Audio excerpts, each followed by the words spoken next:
Listo, listo. Vamos a comenzar entonces nuestro seminario. Vamos a empezar a trabajar nuestro seminario Apostasía Final. La apostasía final. La apostasía final es justamente el final de los tiempos. El engaño mundial, donde el enemigo se va a disfrazar como pastor, maestro, evangelista, siervo, líder, consejero, milagrero, de todo. Ojo con lo que le digo, el diablo se va a disfrazar, y eso dice la Biblia, que el diablo se va a disfrazar. Es un disfraz, pero detrás de esto está el engaño, y por lo tanto va el diablo a predicar la palabra de Dios.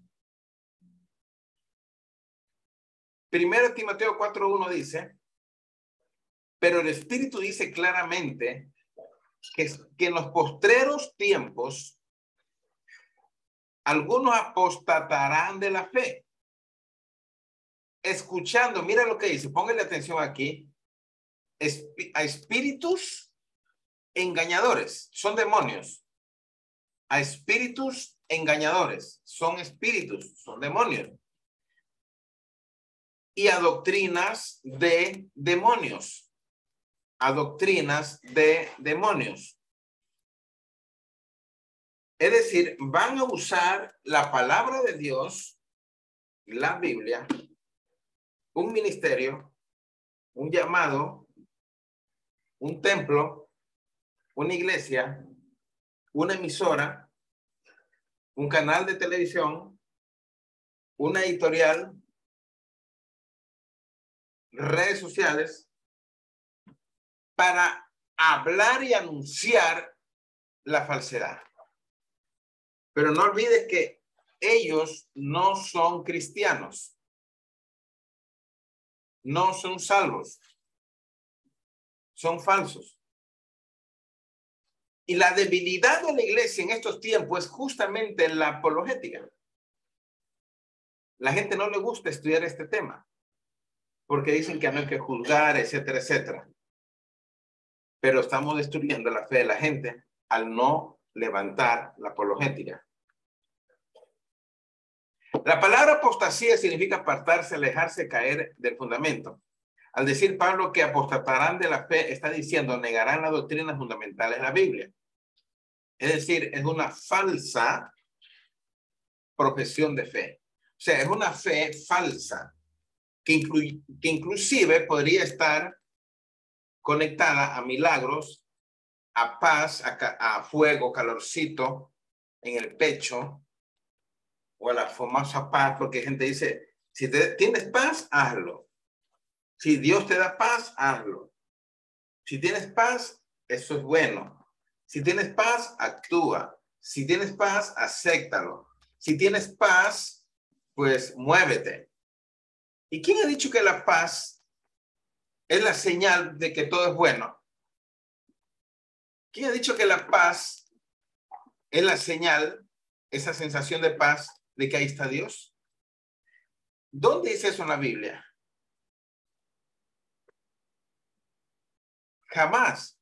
La paz podría ser el principio para actuar o para conocer la voluntad de Dios. Ya te digo que conozco mucha gente que tuvieron paz en ciertas cosas y en la final fue un desastre. Así que no confíes en la paz. Dios no usa paz a tu espíritu para enseñarte cosas. Perdón un ratito, ¿ya?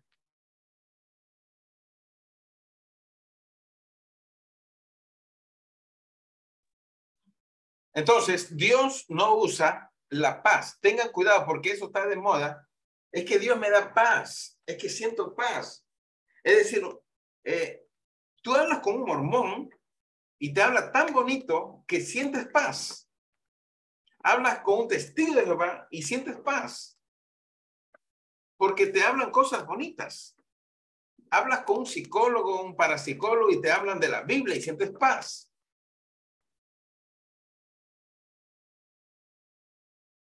Entonces, por favor, tengamos cuidado con eso de la paz o que Dios ya me confirmó. La palabra Dios me confirmó. ¿Cómo Dios me confirmó? ¿Qué te confirmó? ¿Sobre la base de qué? ¿Sobre la evaluación de qué? ¿Sobre la estructura de qué? ¿Sobre el fundamento de qué? Cuando Dios confirma la estructura cristocéntrica, la estructura del llamado, la estructura de su gloria. No un sentimiento, no un sueño, no una visión, no una revelación. Bueno, quizás antes era más sano el mundo, pero en estos tiempos hay mucho falso profeta. Hay mucho sensacionalismo, hay mucho misticismo, muchos sueños, mucho Dios me dijo, mucho Dios me habló, mucho yo soñé, sentí en mi espíritu. Así que es peligroso. Y no digo que a lo mejor sea Dios que está actuando en ciertas circunstancias, pero no es la regla. No es la doctrina fundamental del cristianismo en el cual Dios se mueve por esas sensaciones. Dios no es sensacionalista ni varita mágica. Lo que, por ejemplo, dije hoy en el Facebook, no sé si leyeron, dije, no ores hasta que Dios te escuche. Ora hasta que tú escuches a Dios. Porque a veces inclusive se hace alarde, yo oro 5 horas diarias, yo oro 3 horas diarias. Inclusive queremos hacer algo y creemos que estamos bien porque ya oramos. ¿Y la voluntad de Dios? Entonces hay que ver esa parte. No se trata de que porque ya oré es la voluntad de Dios. El Padre Nuestro habla de que se haga la voluntad de Dios. Jesucristo dijo, hágase tu voluntad. Entonces las oraciones tendrán que estar en la voluntad del Padre. No porque solo oré, listo, vámonos. Hago un viaje y oro, entonces me va a ir bien. ¿Ese viaje es la voluntad de Dios? ¿Ese proyecto es la voluntad de Dios? ¿Esa idea es la voluntad de Dios? Así que no se trata de que porque oraste, ya está ejecutada la voluntad de Dios. Hay que ver realmente si es la voluntad de Dios. Así que tengamos mucho cuidado, por favor, que en estos tiempos mucho falso profeta hablando al oído de la gente, dañando ministerios, y esa es la forma mística de dirigir su fe. Mira lo que dice aquí. Ellos se apartarán de la fe. No porque escuchan la palabra de Dios, sino a espíritus engañadores. Por ejemplo, alguien dijo, yo vi a Jesús hoy. ¿Y cómo era Jesús? No, era hermoso, era lindo y me abrazó. Entonces, hay que tener cuidado con los Jesuses que se revelan, porque a veces son corazonadas, son imaginaciones, y son hasta mantras que muchos usan palabras. Y Dios me dijo, yo escuché a alguien una vez en una reunión que me visitó, siquiera dijo unas 40 veces la palabra, y Dios me habló y Dios me dijo. Y lo decía de una manera tan natural que yo digo, espérate un ratito, ¿cómo Dios te dijo? ¿Te habló al oído? No, habló mi corazón, a mi espíritu, me daba ese sentir, esa seguridad. Así que por favor, por ahí hay que tener cuidado también. Los espíritus, o sea, los demonios, no hablan si no es por medio de personas. Por lo tanto, cuando hablamos de espíritus engañadores, estamos hablando de falsos profetas, que es lo que está diciendo 2 de Pedro 2:1. Vamos a ver. Busque 2 de Pedro, capítulo 2, verso 1. 2 de Pedro 2, 1. Dice, pero hubo también falsos profetas.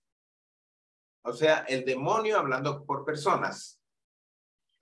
Entre el pueblo, como habrá entre vosotros falsos maestros que introducirán encubiertamente herejías destructoras y aún negarán al Señor que los rescató, atrayendo sobre sí mismo destrucción repentina.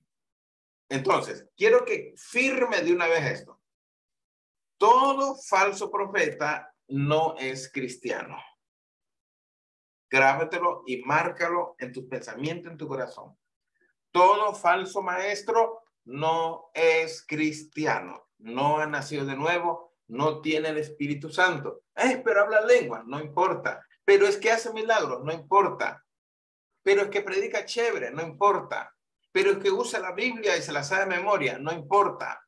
Pero es que tiene mucha gente que lo sigue, no importa. Es que hizo el mejor templo de la ciudad y se llena y trae cantantes y predicadores conocidos, no importa. No importa. ¿Por qué? Porque los demonios van a predicar a través de personas y por lo tanto son falsos profetas. No son cristianos, créemelo, no son cristianos. Hay cantantes que no son cristianos. Es una forma de vida. Cantantes cristianos estoy hablando. No son cristianos, no han nacido de nuevo, solamente ponen el talento, la voz y cantan. Y como van a llegar al mercado evangélico, al mercado cristiano, pues tendrán que poner palabra de Dios, si es que la ponen, porque ahora ni ponen siquiera eso. Le cantan neutral para que tú elijas. Si quieres el amor de Cristo, agarra. Si quieres el amor de la mujer, agarra de ahí. Si quieres el amor de la iglesia, agarra de ahí. Si quieres amor de ti mismo, agarra de ahí. Así que tengamos cuidado, inclusive con las letras de la música que se cantan dentro de las iglesias. Hay músicas que dan miedo, que son totalmente antibíblicas. Ahora, por ejemplo, esta música del tercer cielo que habla sobre la persona que murió, ¿verdad? Y dice, ya no llores por mí, que estoy bien acá en un lugar. Ahí se está hablando de ultratumba. O sea, se está hablando de que los espíritus de los muertos están hablando. ¿Quién dice ya no llores por mí? ¿No está hablando el muerto? Pone atención a la letra. Ya no llores por mí, porque estoy en un lugar mejor. Eso es antibíblico. Una vez que la persona muere, ya no puede hablar. Entonces le ponen poesía y música a las letras que aparezca bonita, porque sí es bonita la letra, pero es una letra totalmente antidoctrinal.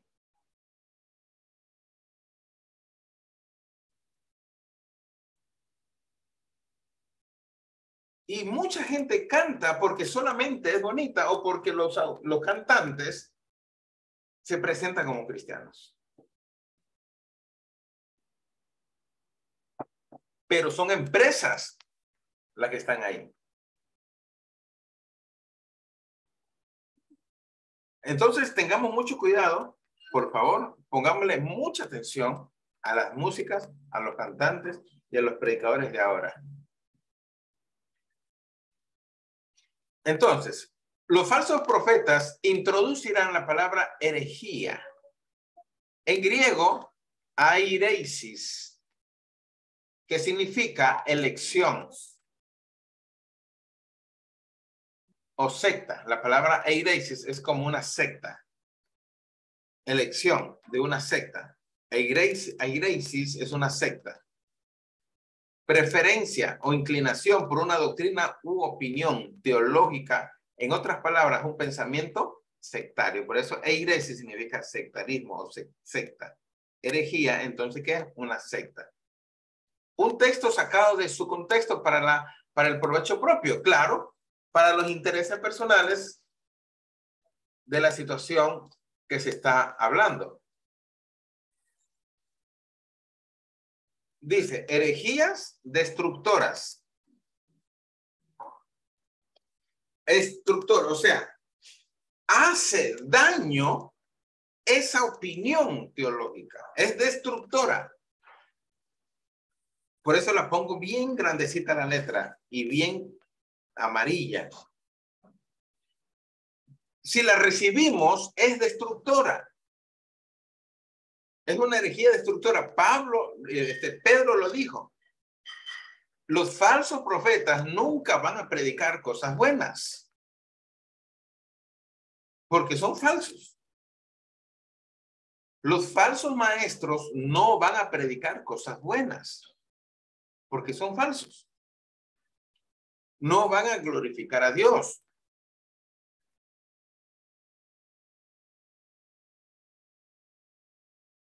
Satanás saca de contexto la palabra de Dios y mira lo que dice, por ejemplo, en Mateo 4 y Lucas 4, cuando el Señor fue tentado. Dice, entonces el diablo lo llevó a la ciudad santa y lo puso sobre el pináculo del templo y le dijo, si eres hijo de Dios, lánzate abajo. Pues, ¿qué le dijo? Escrito está. Nota que usó la Biblia, usó el escrito está, y así dice, a sus ángeles te encomendará, y en las manos te llevarán, no sea que tu pie tropiece en piedra. O sea, le citó el Salmo 91. Satanás se sabe la Biblia. ¿Te imaginas si Cristo le hubiera hecho caso al diablo, porque a la final le citó el versículo bíblico? Entonces Cristo se hubiera matado, porque él era hombre, y el diablo lo mató. O sea que el diablo lo quería matar con un versículo bíblico. Si eres hijo de Dios, claro, es hijo de Dios, entonces lánzate, porque escrito está. ¿Qué es lo que va a llevar al infierno a mucha gente? Al descontextualizar la palabra de Dios.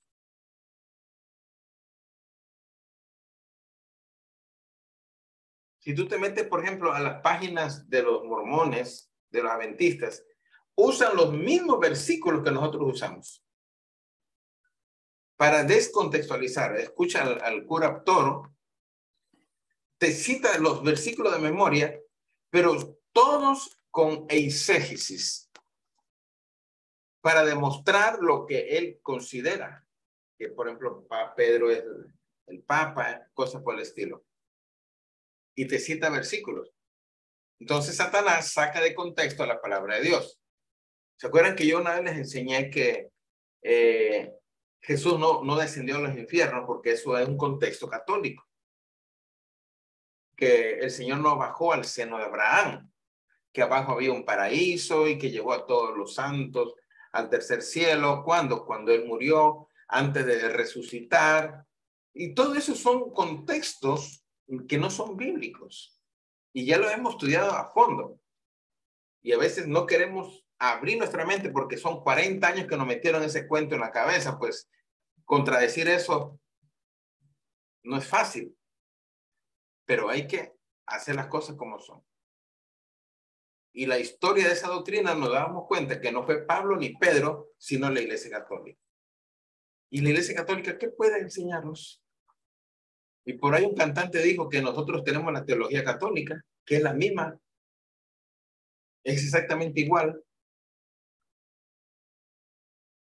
Entonces no podemos tener contextos o conceptos de otras religiones como buenos o que predicamos igual. No es lo mismo. Dice, muchos seguirán sus disoluciones por causa de las cuales el camino a la verdad será blasfemado. O sea, el resultado de mucha gente de seguir las disoluciones es que el camino será menoscabado, destruido, acabado, blasfemado. Aquí tenemos un principio muy importante en cuanto a este tema, el principio de doctrinas erróneas, prácticas erróneas. Por ejemplo, los pares sufrir. Todavía hay gente que considera que es una iglesia cristiana, porque dice Jesucristo es el Señor, nombran en letra gigante. Jesucristo es el Señor. Y van la gente, escuchan la palabra y hay milagros. Y se considera que eso es iglesia cristiana. Pero si hacemos un análisis a esa iglesia, te vas a dar cuenta que es un centro de brujería. Que le ponen fe a los objetos. Fe al arroz bendito, fe a la urna de no sé cuánto, fe a la sal, fe al trapo, fe a la foto, fe a esto. Y si haces esto, te llega esto. Haz esto y tendrás esto. La prosperidad si pasas por esa urna, pero tienes que dejar tanto ahí. Y el milagro, tómate el vaso de agua porque ahí está el milagro. Recibe tu sanidad y luego te venden la botellita de agua. Te venden aceite ungido. Están vendiendo ahora aceite ungido. Y te llevas el aceite. Por ahí alguien vendió, Ana Méndez, el cuadro bendito. Que si tú llevas ese cuadro, que ella lo pinta, pues llevas la presencia de Dios a la casa. Y hasta cuenta testimonios que personas que llevan el cuadro, su marido se convierte a Cristo gracias al cuadro.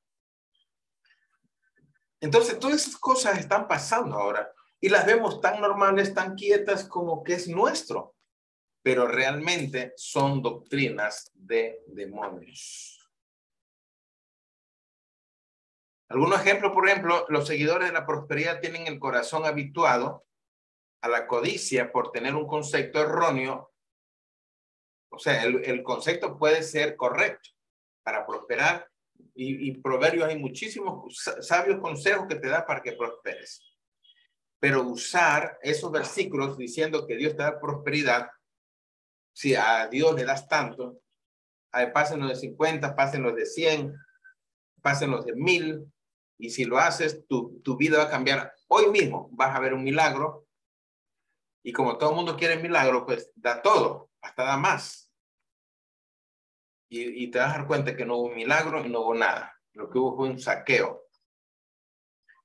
2, la Iglesia Católica comete idolatría por ignorar que hay un solo Dios y un solo mediador entre Dios y los hombres, Jesucristo hombre. Otro ejemplo, los testigos de Jehová no adoran a Jesús, que es digno de toda la adoración por no creer que Él es Dios. Bueno, es más o menos son ejemplos que aquí hay por miles que podríamos ver.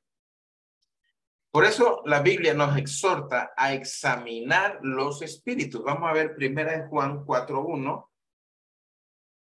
1 Juan 4:1 dice, amados, no creáis a todo espíritu, sino probad los espíritus si son de Dios. ¿Por qué?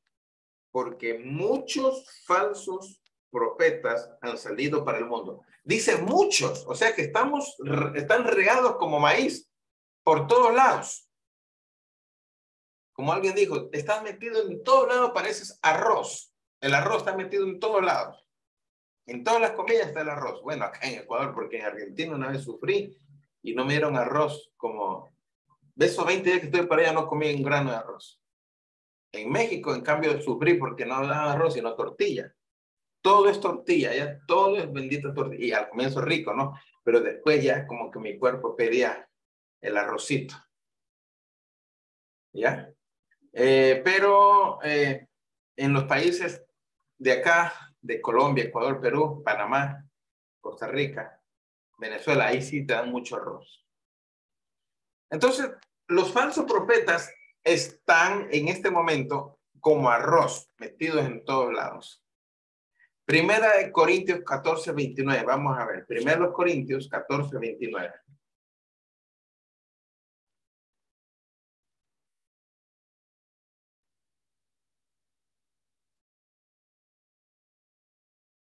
Vamos a ver qué dice. Asimismo, los profetas hablen 2 o 3 y los demás juzguen. O sea que el profeta tiene que ser juzgado,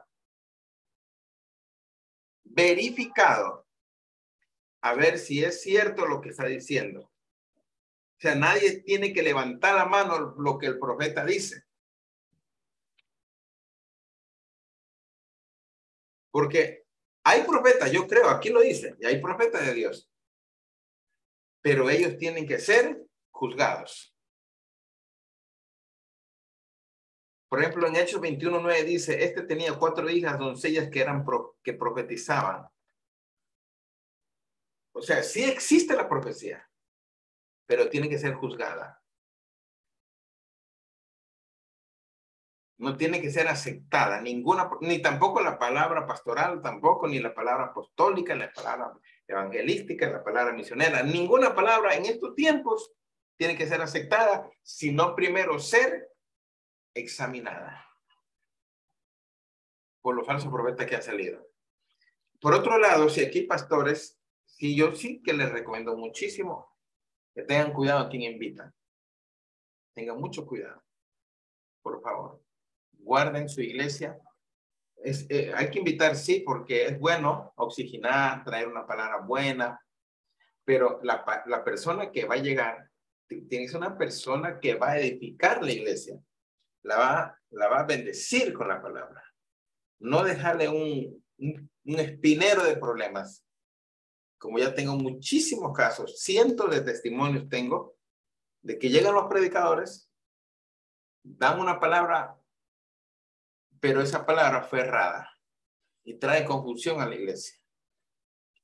Así que pueden invitar, pero con base a una agenda, con base a un plan, con base a un análisis de las cosas como deben ser. Y el apóstol Pedro nos dice que la palabra escrita es la palabra profética más segura, o sea que esta sí no falla, ¿no? A esta sí no hay que ponerle los peros porque es la palabra del Señor y esa sí que es una espada de doble filo. Por eso debemos estudiar la Biblia, estudiarla de manera cuidadosa y disciplinada. Así como Dios ha establecido una estructura de doctrinas para llevar a los cristianos a vivir santamente, así también Satanás toma hombres aún dentro de las iglesias para enseñar doctrinas infernales que son propias de él. Por ejemplo, doctrina de demonio, ejemplo, salvación por obras, minimiza la cruz de Cristo y pone toda su mirada en los hombres. Confesión positiva, doctrina que enseña la metafísica, te hace independiente de Dios. Visualización, doctrina practicada por los metafísicos y satanistas. Psicología, ciencia que nació en hombres incrédulos aborrecedores de Dios. Y es verdad, el fundador de la psicología es un ateo. Al poner la psicología dentro de la iglesia, estamos sustituyendo la palabra por la psicología. Uno puede, si quiere, visite un psicólogo, pero no metas a Dios en eso. Doctrina de la prosperidad. Quita los ojos de las riquezas celestiales y las pone en las riquezas temporales del mundo. Sincretismo religioso. Mezcla con el mundo. Es tomar lo del mundo y usarlo para fines cristianos. Es decir, la única manera de ganarme al mundo es ser parte del mundo. Es ser parte de ellos. Cuidado, cuidadito. La única manera de no caer de fe verdadera y cumplir aquel mandamiento que dice que contendáis ardientemente por la fe que fue dada una vez a los santos, es conociendo, ojo, conociendo las escrituras, estudiarlas, pero a profundidad. Es hacer del conocimiento de este libro una prioridad de sus vidas. Es la voluntad de Dios. La voluntad de Dios es que tú estudies la Biblia, que escudriñes la palabra, que te sumerjas en ella. Estudia las escrituras. ¿Ok? Judas enumera rasgos poco favorecedores de los apóstatas para que lectores puedan identificarlos más fácilmente. Vamos a leer, por ejemplo, en Judas. Busca el libro de Judas. Busque Judas, que es un libro antes del libro Apocalipsis. Un libro antes del libro Apocalipsis. Dice, verso 4, porque algunos hombres han entrado encubiertamente, los que desde antes habían sido destinados para esta condenación hombres impíos. Son impíos. Y está hablando aquí, si mira el título, ¿qué dice el título? Falsas doctrinas y falsos maestros. O sea, está hablando de lo que hoy estoy expresando. ¿Qué es un impío? Una persona inconversa. Uno dice, el impío es el que sabe hacer el bien y no lo hace. Es una persona que no tiene el Espíritu Santo. Porque se dice, sabe hacer el bien y no lo hace, es impío. Pues lógicamente que no es cristiano, pues. Porque por su fruto los conoceréis. Porque lo aplican al término cristiano, al no obediente. Es decir, Dios te manda a hacer tal cosa y si tú no lo haces, eres impío. Y lo ven tan suave, ¿no? Pero un impío es una persona endemoniada, una persona descarriada, una persona enemiga de Dios. Por eso dice Salmo 7:11, Dios es juez justo y está airado con el impío todos los días. ¿Qué es contrario a impío? Pío, o sea, santo, moral, una persona buena, pío. Pero impío es una persona pecadora. Bien, en el mismo texto dice que son moralmente pervertidos. Aquí dice, hombres impíos que convierten en libertinaje la gracia de nuestro Dios. Dice que niega a Cristo. Número 2, vamos a ver, verso 8. Judas, verso 8. No obstante, de la misma manera, también estos soñadores, ¿sí te das cuenta que está hablando de personas que tienen visiones, de que Dios les habla? Son soñadores, que Dios me dijo. Mancillan la carne, rechazan la autoridad y blasfeman de las autoridades superiores.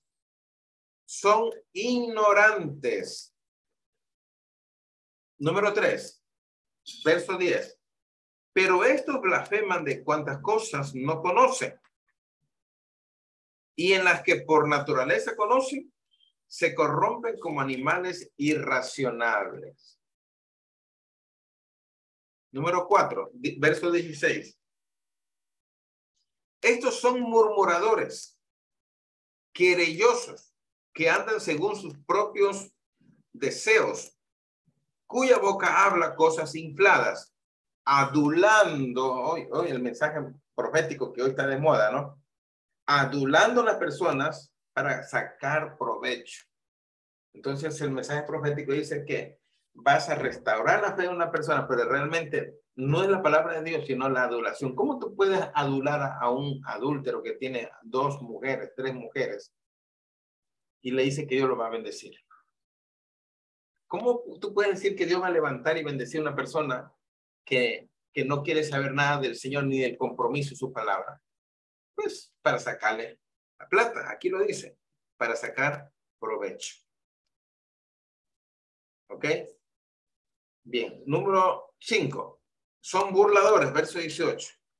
Los que os decían, en el postrer tiempo habrá burladores que andarán según sus malvados deseos. Número 6, versículo 19. Estos son los que causan división, los sensuales que no tienen al Espíritu, o sea que no son salvos, no tienen al Espíritu, carente del Espíritu, dice. No tienen al Espíritu. La Biblia dice que nosotros somos templo del Espíritu Santo. Y si aquí dice que no tienen el Espíritu, no son salvos. Así que podemos sacar conclusiones que una persona que enseña la falsa doctrina es una persona inconversa. Característica de los apóstatas: no respetan la autoridad, hablan cosas soberbias, son personas que han visto la luz y vuelven sus espaldas a la luz, siguen siendo religiosos pero sin la eficacia de la piedad, prometen libertad a sus seguidores, pero en realidad lo que hacen es ponerlos en servidumbre.